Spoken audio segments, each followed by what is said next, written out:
జీవితానికి శ్వాసక్రియతోనే ప్రగాఢ సంబంధం ఉంది. అందుకనే దాన్ని ఏమంటున్నాము? ప్రాణం అంటున్నాం. అంటే శ్వాస ఉంటేనే మనం ఉన్నాం, లేకపోతే లేదు. అందుకని ఏమైందంటే మనకి ప్రాణం అంటే జీవన ధృతి, అంటే జీవించటానికి అదే అవసరం, సజీవకత్వం. ఆ ప్రాణం ఉంటేనే మనం సజీవంగా ఉన్నాం, లేకపోతే ఉండం. అందుకని మీ జీవితము, మన జీవితం ఏంటండి? మన జీవితమే మన శ్వాస. మీ జీవితమే మీ శ్వాస అని చెప్తున్నారు భగవానుడు పరమేశ్వరుడు పార్వతీదేవికి. సో కాబట్టి మనకి ప్రధానంగా ఆ ఉన్న శ్వాసే ప్రాణం. ఆ ప్రాణమే మన జీవన ముక్తి, జీవిత పర్యంతం ఉండడానికి, కళకళలాడుతూ ఉండడానికి కావాల్సింది ఆ శ్వాసక్రియ, ఆ యొక్క ఆ ప్రాణమే. దాన్నే జీవధృతి లేదంటే సజీవకత్వము అని చెప్పేసి అని అన్నారు. కాబట్టి మీ జీవితం మీ శ్వాసే, శ్వాస లేనిది మీ జీవితమే లేదు అంటున్నారు. ఇక మూడవది ఏం చెప్తున్నారంటే, మీ శ్వాస మీకు మీ శరీరానికి వారధి.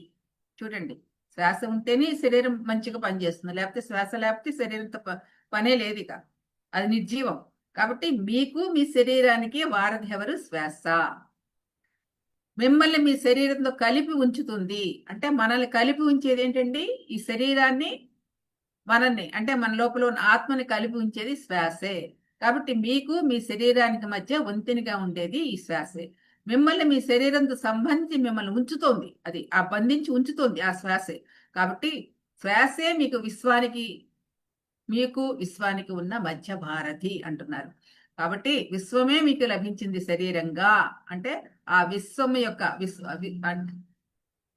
మనకి శరీరానికి ఎలా అయితే వారధి అయిందో, మన శరీరం మన మన మన ఆత్మకి మన విశ్వానికి కూడా వారధే శ్వాస. కాబట్టి మనని ఎందుకు విశ్వం ఎలా విశ్వంతో మనం ఎలా కనెక్ట్ అయ్యామన్నది, అది ఆ వారధి, ఆ శ్వాస అనే వారధి ఉంటేనే మనకి మనం విశ్వంతో అనుసంధానమై ఉంటాం. విశ్వంతో అనుసంధానమై ఉంటాం. అంటే ఏంటి? చూడండి, మనం ధ్యానం చేస్తున్నాము, చక్కగా శూన్యస్థితి పొందుతున్నాము. శూన్యస్థితిలో మనకు అవిశ్వశక్తి ఆవాహన జరుగుతుంది. తద్వారా మనం ఎప్పుడో ఒకప్పుడు ఒక ఆలోచన రహిత స్థితికి వెళ్ళి భూమధ్యంలో మనం స్థితం అవుతున్నాము. ఆలోచన రహిత స్థితిలో అవిశ్వశక్తి మనలోనికి చక్కగా ఆ ఇన్పుట్ అవుతుంది, అంటే ప్రవహిస్తుంది. ఎప్పుడైతే ఆ విశ్వశక్తిని మనలోకి ప్రవహించిందో, అది ఎంతలా మన లోపలికి వెళుతుంటే అంతలా మనం అంతర్యామితో అనుసంధానమై ఉంటాము అని కదా మన జరిగేది. అదే ప్రక్రియ మన అందరం సాధన చేస్తూ ఉన్నప్పుడు. సో కాబట్టి మీకు మీ శరీరానికి వారధి శ్వాసే, అలాగే మీ ఆత్మకి విశ్వానికి కూడా వారధి శ్వాసే. అయితే కాబట్టి ఈ ఈ యొక్క విశ్వము ద్వారా మనమంతా విశ్వములో ఒక భాగమే అని చెప్తున్నారు. కాబట్టి అది ఉంటుంది అత్యంత సామీప్యములో మీకు. అంటే శ్వాస ఎక్కడుందండి? మనకి ఎక్కడో బయట నుంచి లేదు కదా, మన లోపలే ఉంది. అది ఉంటేనే మనకి ఉందాం, లేకపోతే లేదు. ఇక్కడ ఒక మంచి పాయింట్ ఒకటి చెప్తాను, గుర్తుపెట్టుకోండి. శ్రీమద్ భాగవతములో దశమ స్కందములో ఒక మాట చెప్తారు శ్రీమన్నారాయణుడు. ఏమనంటే, అమ్మ కడుపు నుంచి బిడ్డ భూమిపై పడగానే, అమ్మ కడుపులో నుంచి భూమిపై పడగానే బిడ్డ మొట్టమొదటి శ్వాస లోపలికి తీసుకుంటూ ఉంటే నేను ప్రవేశిస్తాను. మరలా నిష్క్రమించేటప్పుడు, ఎప్పుడైతే తన శరీరం వదిలేస్తున్నాడో ఆఖరి శ్వాస వదిలేటప్పుడు నేను బయటకు వచ్చేస్తాను అని సాక్షాత్తు నారాయణుడు దశమ స్కందములో ఇది విధంగా చెప్పాడండి. మనం ఆ పాయింట్ని తీసుకున్నా మనకు అర్థం అవుతుంది. అంటే శ్వాస రూపములో సాక్షాత్తు ఆ పరమేశ్వరుడే, లేకపోతే ఆ నారాయణుడే, లేకపోతే ఆ పరాశక్తే మన లోపల ఆత్మస్థితిలో అంతర్యామిగా విరాజిల్లుతుంది అన్న సత్యాన్ని అనేక మంది మాస్టర్లు, అనేక మంది గురువులు మనకి ఏదో ఒక కోణంలో ఇస్తూనే ఉన్నారు. ఇది భగవంతుడు దశమ స్కందంలో చెప్పాడు. అంటే ఇప్పుడు ఏంటి? మనకి మొట్టమొదటి శ్వాస రూపంలో మన భగవంతుడుగా లోపల ప్రవేశించి మనం నిష్క్రమించేటప్పుడు ఆ భగవత్ శక్తి బయటకు వెళ్ళిపోతుంది అన్నది సత్యం ఇక్కడ అర్థమవుతుంది. సో కాబట్టి ఇక్కడ అది ఆ శ్వాస ఎక్కడ ఉంటుంది? అతి సామీప్యంలో ఉంది. సామీప్యం కూడా మన లోపలే ఉంది, ఏదో దగ్గరగా అని కాడా లేదు, మన లోపలే ఉంది. అతి సామీప్యం అంటే మన లోపలే ఉంది. అది ఏది? ప్రాణశక్తి ఆ శ్వాస స్వరూపముతో ఆ జీవత్వము, లేకపోతే ఆ పరమాత్మ లేదా ఆత్మ చైతన్యం అంతా కూడా మన లోపలే ఉంది. అత్యంత సామీప్యంలో అంటున్నారు. సో కాబట్టి మీ శరీరంలో ప్రతి కణము, ప్రతి అణువు విశ్వానికి అతి సామీప్యపు సారూప్యతతోనే ఉంటుంది. శ్వాసే దానికి వారధి. అంటే మనకి విశ్వానికి, అలాగే మనలో శరీరంలో ఉన్న అణువుకి, ప్రతి కణముకు కూడా అతి సమీపములోనే శ్వాస రూపములో ఉంటుంది. కాబట్టి వీటన్నిటికీ వారధి ఎవరంటే శ్వాసే వారధి. అణువుతో కలిసిన, కణకణముతో కలిసిన, విశ్వంతో కలిసిన, నీ అంతర్యామితో కలిసిన వారధి ఎవరు? శ్వాసే. కాబట్టి శ్వాసే మీకు విశ్వానికి మధ్య ఉన్న వారధి కూడా, విశ్వమే మీకు లభించింది. సో కాబట్టి మూడవ విషయం ఏంటి ఇక్కడ?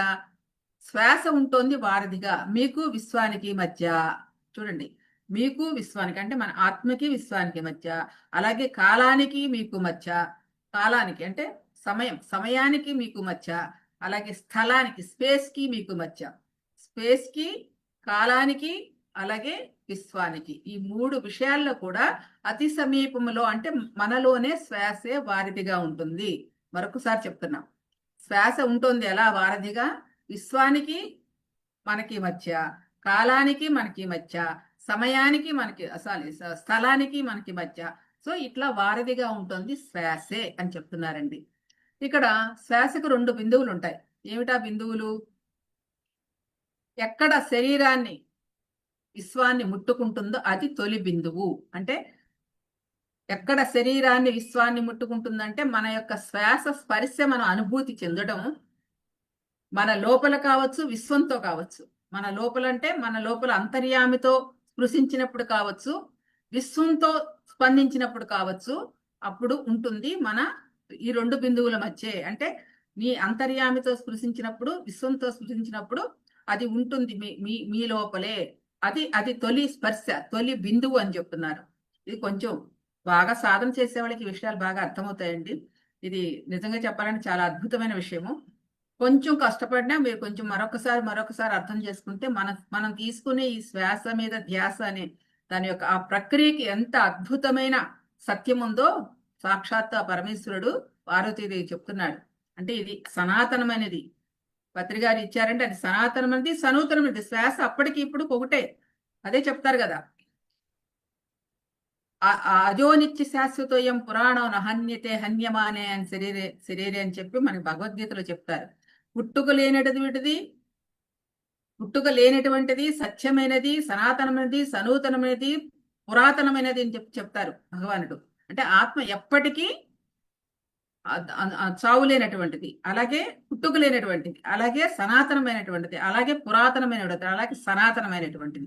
సో అలాంటి సనాతనమైన ఆ సత్యము, ఆ యొక్క ఆత్మ మన లోపలే ఉంది. అందుకని మన లోపల ఉన్న అంతర్యామిని సృష్టించినప్పుడు, అదే విధంగా మన సాధన ద్వారా విశ్వాన్ని సృష్టించినప్పుడు ఈ 2 బిందువుల మధ్య మనకి ఆ అనుభూతిని పొందుతాము అంటున్నారు.